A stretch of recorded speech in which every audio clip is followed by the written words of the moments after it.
Bismillahirrahmanirrahim. Assalamualaikum warahmatullahi wabarakatuh.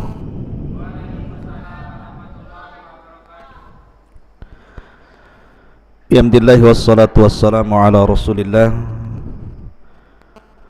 wa ala alihi wa sahbihi wa mawalah wa la hawla wa la quwata illa billahi wa ba'du. Alhamdulillah, di malam hari ini kembali kita bisa duduk di Masjid Jabal Uhud.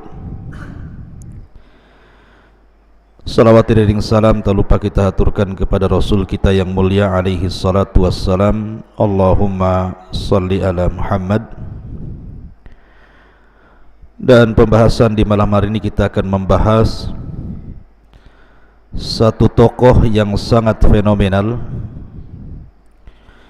seorang raja yang sangat zalim dari raja-raja penguasa dunia. Siapakah dia? Dialah Namrud ibnu Kush ibn Kan'an ibnu Ham ibnu, atau dikenal dengan Raja Namrud. Kisah Namrud ini memang tidak disebutkan secara nama dalam Al-Quran, tetapi ada isyaratnya. Dan juga kisah Namrud ini bukan hanya diceritakan dalam Islam, bahkan dalam kitab-kitab Yahudi dan juga tarikh-tarikh Arab itu juga menceritakan tentang kisah Namrud ini. Tetapi tentu kita umat Islam sandarannya adalah Al-Quran dan juga Sunnah Rasul. Memang ada kisah-kisah seputar Namrud ini dari kisah-kisah Arab. Terkadang ceritanya aneh dan juga tidak bersanad atau diambil dari Israiliyat, tetapi tidak mengapa kita akan ceritakan tentang kisah-kisah itu biar kita paham siapa sebenarnya Namrud ini. Nama Namrud di dalam Al-Quranul Karim tersirat, maksudnya bukan tersurat, tersirat dalam dua surat. Pertama surah Al-Anbiya ayat 68 dan surah Al-Baqarah ayat 258. Dan kalau cerita Namrud biasanya dikait-kaitkan dengan cerita Nabi Ibrahim. Namun sebelum saya masuk kepada kisah Namrud dan juga kisah Nabiullah Ibrahim alaihi salatu wassalam, kita akan menjelaskan sosok Namrud ini. Al-Imam At-Tabari dan juga Al-Imam Ibnul Athir menyebutkan nasab Namrud ini sampai kepada Nuh alaihi salatu wassalam. Jadi nasabnya Namrud ibnu Kush ibnu Kan'an ibnu Ham ibnu Nuh, itu nasabnya. Artinya dia sampai kepada Ham putra Nuh alaihi salatu wassalam. Tetapi Imam Ibnu Katsir rahimahullahu ta'ala menyebutkan nasab lain. Namrud itu adalah Namrud ibnu Kan'an ibn Kush ibn Sam ibn Nuh. Jadi Namrud ini keturunan Syam ibn Nuh. Jadi ada dua pendapat ya. Nuh alaihi salatu wassalam itu kan memiliki 4 putra. Yang satu kafir, Kan'an, dan yang 3 ikut agama Nabi Nuh alaihi salatu wassalam, Syam, Ham dan Yafis. Kalau menurut Al-Imam At-Tabari dan Ibnu Athir, jadi Namrud ini keturunan siapa? Keturunan Ham, putra Nuh. Tetapi Ibnu Katsir rahimahullahu taala menyebutkan sanad lain bahwa dia keturunan Syam, putra Nuh alaihi salatu wassalam. Ma'asyiral muslimin yang dimuliakan Allah Subhanahu wa taala, ada kisah, mungkin ini kisah-kisah dari Israiliyat, bahwa Namrud ini menjadi raja karena dia sujud kepada iblis. Jadi ceritanya begini. Jadi suatu ketika Namrud ini sedang mandi, dan di sekitarnya banyak para wanita. Ini sebelum menjadi raja dunia, masih menjadi raja Babil. Dan disebut Babil itu diambil daripada Babul Ilah, pintu Tuhan katanya, maka disebut Babil. Lah ketika sedang mandi, tiba-tiba dakhala alaihi rajulun ahdab, masuk kepada tempat mandi ini seorang laki-laki yang perawakannya bungkuk. Kemudian wa alaihi thiyabu sauda, dan dia memakai pakaian yang sangat hitam. Kemudian mendekati Namrud. Namrud kagetlah, bisa masuk dari mana orang yang bungkuk yang menggunakan pakaian hitam ini, padahal tidak ada celah seseorang bisa masuk ke dalam kecuali dibukakan pintunya. Akhirnya kemudian tiba-tiba kemudian orang ini mengatakan kepada Namrud dan berteriak, anta man sawfa tahkumul arda wa man 'alaiha. Ya Namrud, kamu akan menguasai bumi, wa man 'alaiha, dan orang-orang yang di atas bumi. Kemudian Namrud mendengar ucapan itu, tiba-tiba ghadib, marah dia. Kemudian dia memerintahkan tentara-tentaranya untuk membunuh laki-laki itu. Bahkan bukan hanya itu saja, karena marahnya Namrud, dibunuhnya perempuan yang ada di situ tuh, yang ikut mandi bersamanya, dibantai semuanya. Gara-gara orang ini mengucapkan kalimat seperti itu. Kemudian Namrud pun setelah mandi keluar dari pemandian, masuk ke dalam kamar. Tiba-tiba dalam kamar itu rupanya orang yang bungkuk tadi ada lagi dalam kamar, rupanya belum mati. Kemudian Namrud pun ketakutan dan mengatakan, man anta, siapa kamu ini? Maka dia mengatakan, ana amirun nur yauma khalaqan nurah. Saya adalah pemimpinnya cahaya di saat cahaya itu diciptakan. Fa idza aradta an tahkumal arda wa ma 'alaiha, kalau engkau ingin menguasai dunia dan apa yang ada di atasnya, maka aku bisa memberikannya. Rupanya dia adalah iblis yang menjelma seorang yang bungkuk tadi. Namrud pun tertarik dan mengatakan, bagaimana caranya? Maka orang bungkuk ini mengatakan, datanglah ke sebuah bukit, di situ ada gua, masuklah ke dalam gua. Akhirnya Namrud pun mengikuti arahan orang bungkuk ini.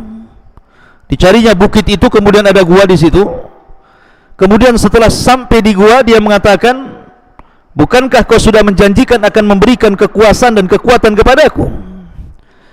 Maka orang bungkuk ini mengatakan, ya, tapi ada syaratnya, antarani ala hayatil haqiqiyah, kamu harus melihat diriku dalam bentuk asli.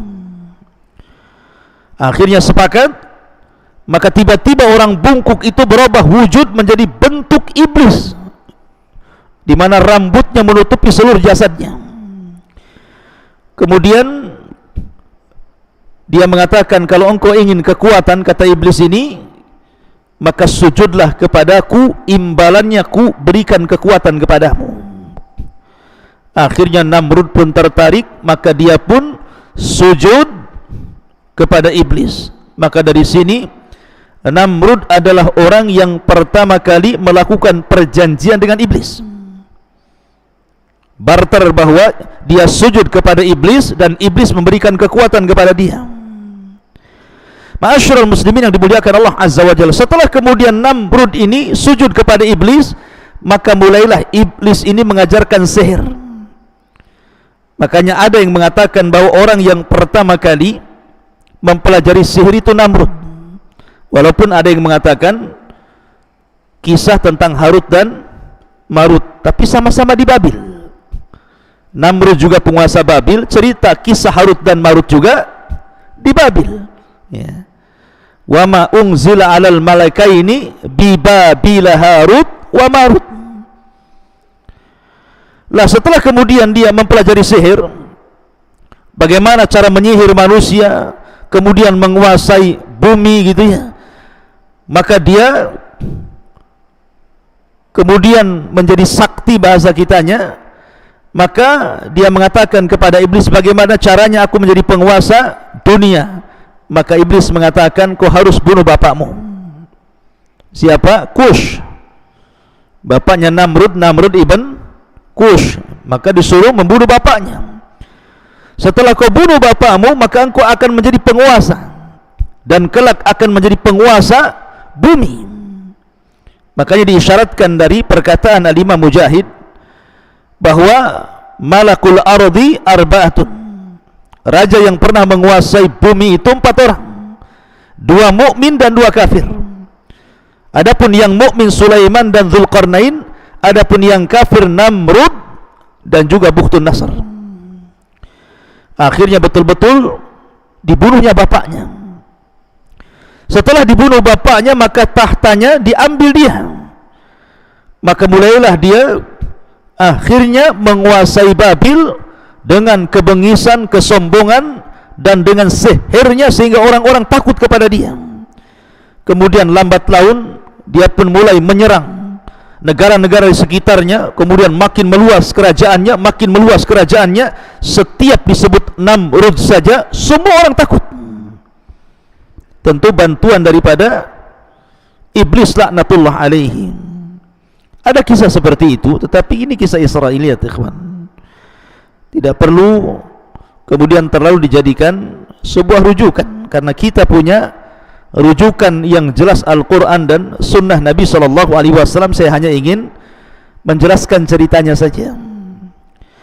Lah suatu ketika Namrud setelah menjadi penguasa dunia, tiba-tiba Namrud ini bermimpi,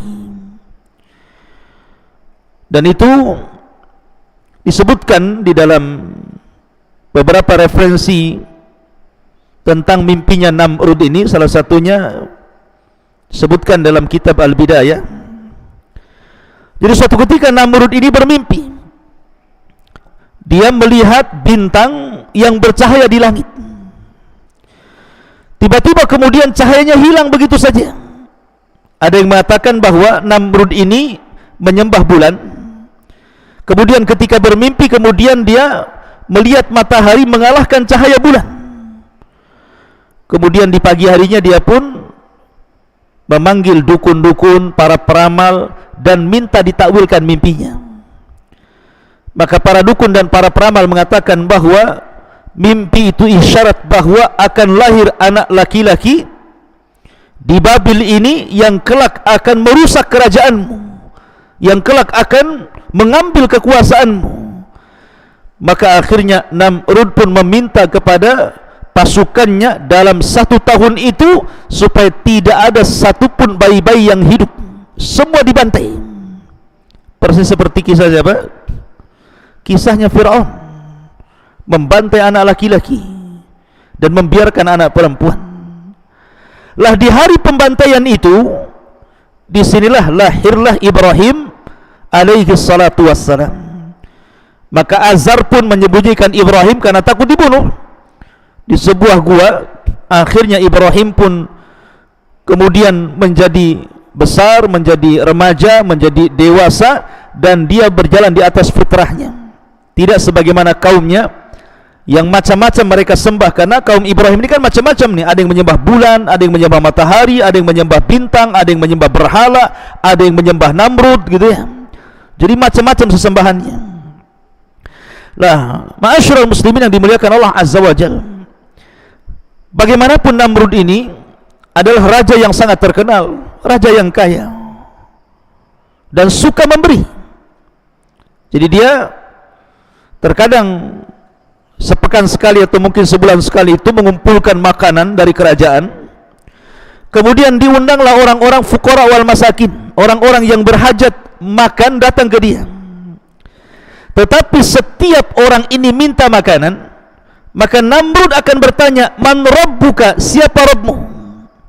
Kalau dia mengatakan anta, maka dia dapat makanan. Begitulah Namrud mendoktrin orang-orang Babil itu supaya menuhankan dirinya. Lah suatu ketika Nabi Ibrahim alaihi salatu wassalam ikut pula dalam antrian meminta makan itu. Ketika giliran dia, Namrud bertanya, man rabbuka, siapa Rabbmu? Maka akhirnya Ibrahim mengatakan, Rabbi alladhi yuhyi wa yumit. Rabbku adalah zat yang menghidupkan dan mematikan. Namrud marah karena Ibrahim tidak menuhankan dirinya. Maka akhirnya Namrud mengatakan, kalau sifat Tuhanmu seperti itu, aku bisa. Akhirnya Namrud memanggil dua tahanan untuk keluar dari penjara, dibunuh salah satunya dan dibiarkan yang lainnya. Kata Namrud, lihat, aku bisa menghidupkan dan aku juga bisa mematikan. Kata Ibrahim, baik kalau begitu, yang kau bunuh itu sekarang kau hidupkan. Dia terdiam dia.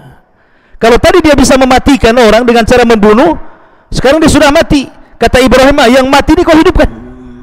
Enggak bisa.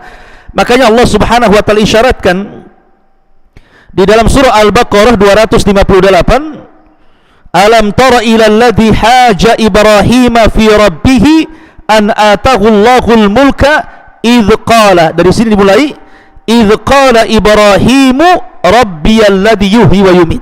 Ibrahim berkata, Rabbku zat yang menghidupkan dan mematikan.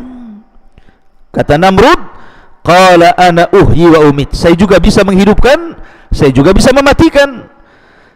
Kemudian Ibrahim tidak melayan debatnya Namrud, karena kalau seandainya kemudian dalam perkara ini Ibrahim terus memperpanjang debat, tidak akan selesai. Tapi Ibrahim mencari hujah lain yang tidak mungkin bisa dilakukan Namrud. Makanya Ibrahim mengatakan, fa innallaha ya'ti bisyamsi minal masyriq fa'ti biha minal maghrib fabuhital ladzi kafar wallahu la yahdil qaumadz zalimin. Wahai Namrud, Tuhan saya Allah mendatangkan matahari dari arah timur dan ditenggelamkan ke barat. Sekarang kau balik, munculkan dari arah barat, tenggelamkan ke timur. Namrud tidak bisa. Mana bisa dia kemudian suka-suka mengatur matahari, dia bukan Tuhan. Dari situ Namrud marah, akhirnya tidak memberikan jatah makan kepada Ibrahim. Ibrahim tidak dapat makan. Ada kisah Israiliyat juga. Jadi setelah Ibrahim tidak dapat makan, maka dia mengambil batu-batu kota, karena kan dia tinggal di desa. Biasalah kalau orang ke kota itu kan kadang-kadang beli pernak-pernik, ya kan. Akhirnya dibawalah batu itu, dimasukkan ke kantongnya, pulang dia karena nggak dapat apa-apa, ya. Kemudian ketika sampai di rumahnya, tiba-tiba batu itu jadi makanan. Jadi istrinya kaget gitu loh, kok kamu dapat makanan? Padahal Ibrahim tidak merasa meletakkan makanan di situ, dia yang letakkan batu di situ. Maka Ibrahim kaget dan mengatakan, hada min indillah, mungkin ini datang dari Allah Subhanahu wa taala. Ma'asyiral muslimin yang dimuliakan Allah Subhanahu wa taala, lah Namrud ini terus mengaku Tuhan. Sekali lagi, karena di belakangnya adalah iblis dan dia memiliki sihir. Makanya orang kemudian percaya bahwa dia Tuhan. Tapi suatu ketika Nabi Ibrahim alaihi salatu wassalam, ketika terjadi ihtifal, perayaan hebat, perayaan besar di kerajaan Namrud ini, Ibrahim diajak ayahnya, tapi dia tak mau. Dia berdusta kepada ayahnya dan mengatakan, inni sakim, saya sedang sakit, ayah saja yang pergi. Rupanya Ibrahim itu dia berdusta, dia tidak sakit, dia sehat. Tapi dia hendak membuat khilah, dia ingin masuk ke dalam istana Namrud, kemudian menghancurkan sesembahan-sesembahan kaumnya yang sangat diagungkan oleh Namrud. Jadi Namrud itu punya berhala, tetapi dia ngaku Tuhan. Akhirnya kemudian dihancurkan betul-betul oleh Nabiullah Ibrahim alaihi salatu wassalam, dan dia mengatakan, wa tallahi la akidanna asnamakum ba'da an tuwallu mudbirin. Demi Allah, sungguh aku akan melakukan tipu daya terhadap berhala-berhala kalian setelah kalian pergi meninggalkannya. Akhirnya orang-orang pun keluar istana, berkumpul di lapangan pesta pora, kemudian istana kosong. Ibrahim masuk ke tempat khusus, faja'alahum judzadan illa kabiran lahum la'allahum ilaihi yarji'un. Maka Ibrahim menghancurkan patung-patung yang ada di situ dan membiarkan patung yang paling besar, kemudian palunya pula diletakkan di lehernya. Ibrahim ingin mengajak berpikir, kalau memang itu Tuhan, harusnya patung-patung itu bisa menjaga dirinya. Kalau dia tidak bisa menjaga dirinya, bagaimana akan menjaga umatnya? Makanya kemudian akhirnya Namrud pun mengirim jasus mata-mata mencari siapa yang melakukan ini. Rupanya terdengarlah, qalu sami'na fatan yadhkuruhum yuqalu lahu Ibrahim. Oh, ada anak muda namanya Ibrahim. Maka orang-orang mengatakan, fa'tu bihi ala ayunin nas la'allahum yashhadun. Kalau begitu panggil Ibrahim kemari. Bagaimanapun dia telah lancang menghancurkan berhala-berhala kita, sesembahan-sembahan kita. Ditangkaplah Ibrahim, kemudian dihadapkan di hadapan manusia. Di sini terjadi dialog. Maka mulailah kemudian Namrud bertanya, a anta fa'alta hadza bi alihatina ya Ibrahim? Apakah engkau yang melakukan ini dengan Tuhan-Tuhan kami ya Ibrahim? Kata Ibrahim, bal fa'alahu kabiruhum hadza fas'aluhum in kanu yantiqun. Ibrahim menunjukkan dengan jempolnya ke patung yang paling besar. Orang Jawa kan silakan, monggo. Ibrahim begitu. Ah, itu katanya. Yang itu tuh, maksudnya berhala yang paling besar itu. Buktinya ada di situ. Karena palunya menggantung di leher patung itu. Ibrahim tidak berbohong. Sebenarnya Ibrahim itu ingin mengatakan yang itu, maksudnya yang ini.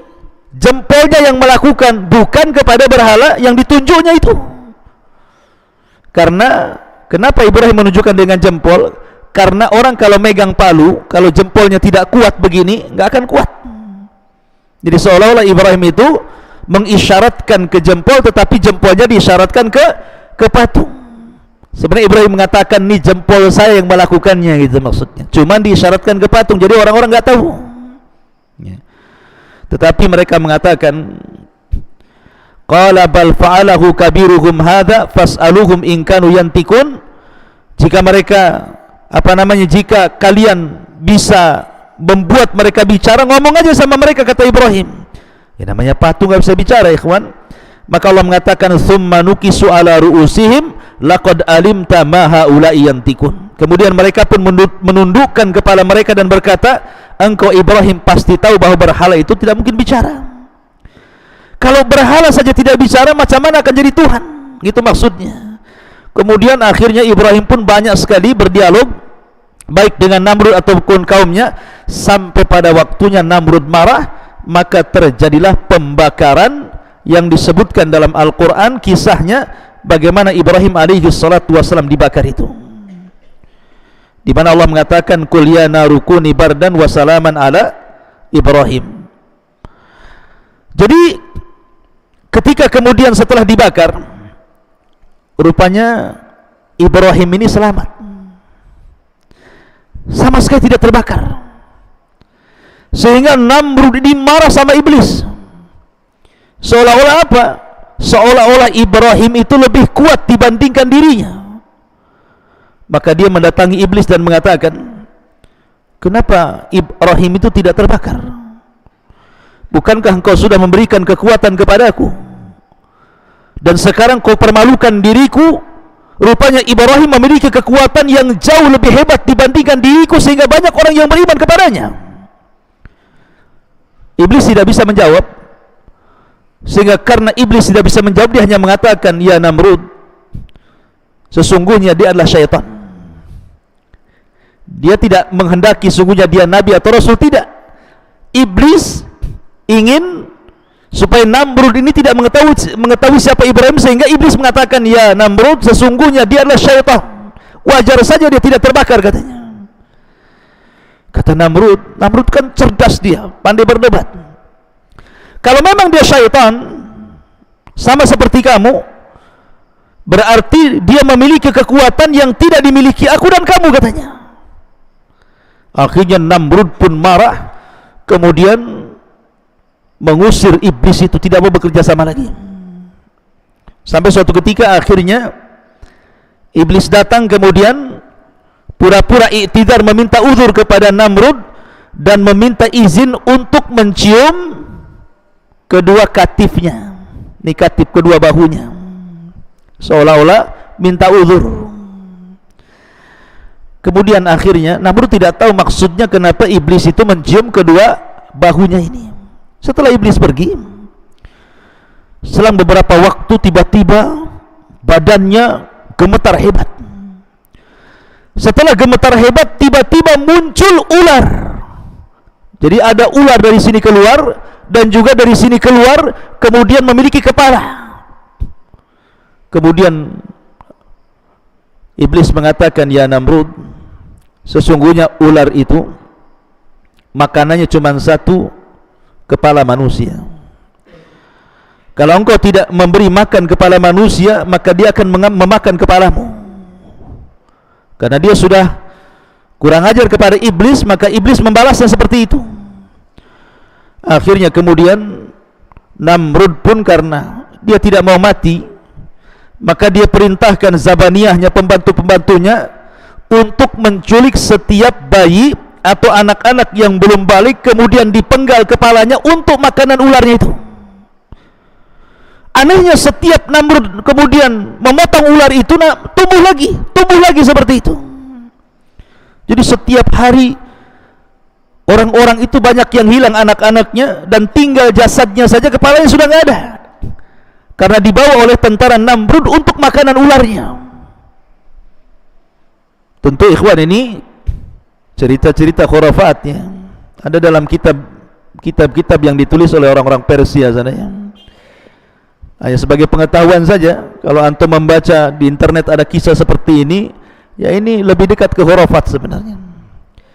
Lah, intinya bahwa kemudian akhirnya Namrud ini pun karena sudah kesal, dia tidak bisa menaklukkan ular itu yang keluar dari dua katifnya itu, maka dia akhirnya berazam untuk membuat Burju Babil,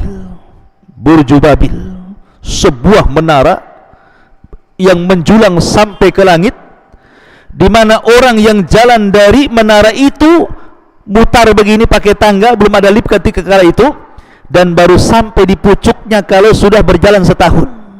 Setinggi apa itu?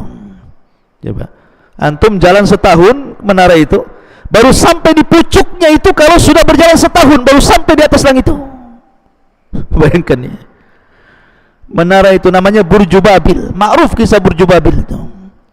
Kalau seandainya Burju Babil ini tidak hancur, tentu akan masuk dari tujuh keajaiban dunia. Mungkin dia nomor satunya kan itu, karena tinggi sekali gitu ya. Jadi akhirnya dibuatlah untuk apa? Kononnya dia ingin melawan kekuatan Ibrahim. Dengan cara seperti itu dia ingin naik ke langit ya. Masyaallah muslimin yang dimuliakan Allah subhanahu wa ta'ala.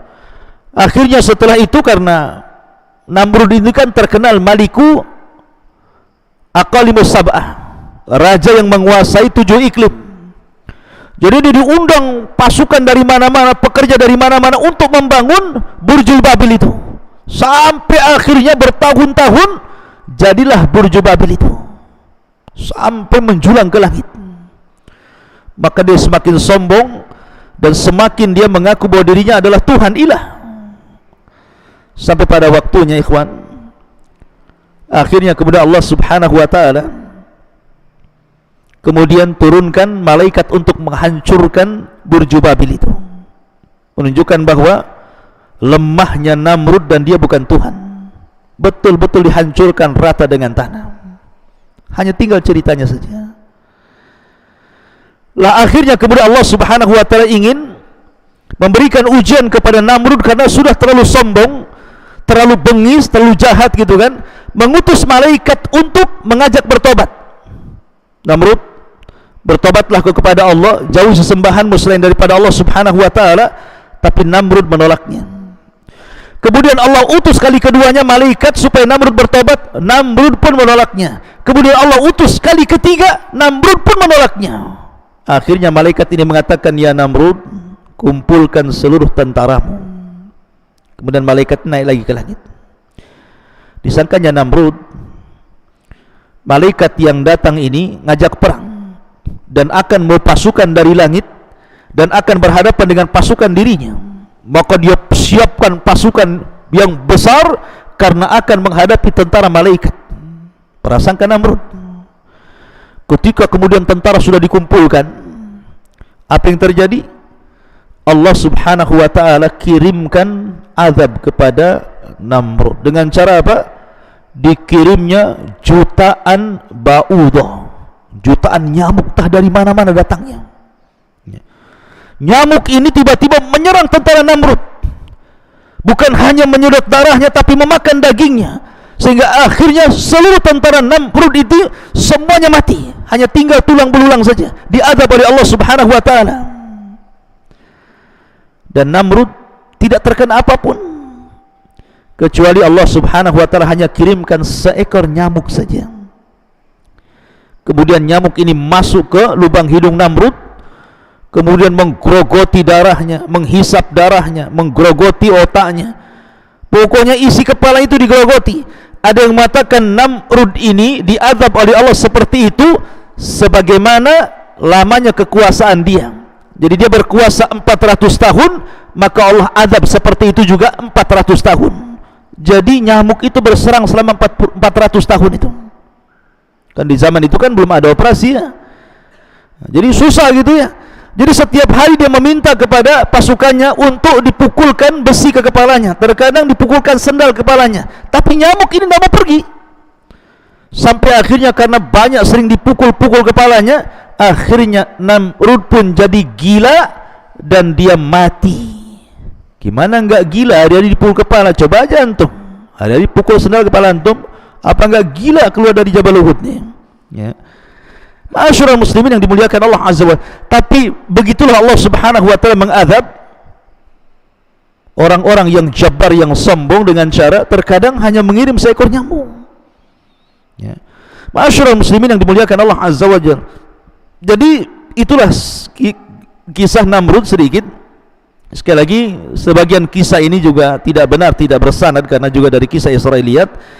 Tetapi yang jelas bahwa kita kaum muslimin sudah ada sandaran bahwa setiap kisah itu harus bersumber dari Al-Quran dan sunnah Nabi SAW. Dan Al-Quran menyebutkan kisah Namrud ini hanya dikaitkan dengan perdebatan dia dengan Ibrahim alaihi salatu wassalam. Wallahu alam bisawab. Ini yang bisa sampaikan, mudah-mudahan ada manfaatnya. Subhanakallahumma bihamdika asyhadu an la ilaha illa anta astaghfiruka wa atubu ilaik. Allah ta'ala alam. Assalamualaikum warahmatullahi wabarakatuh.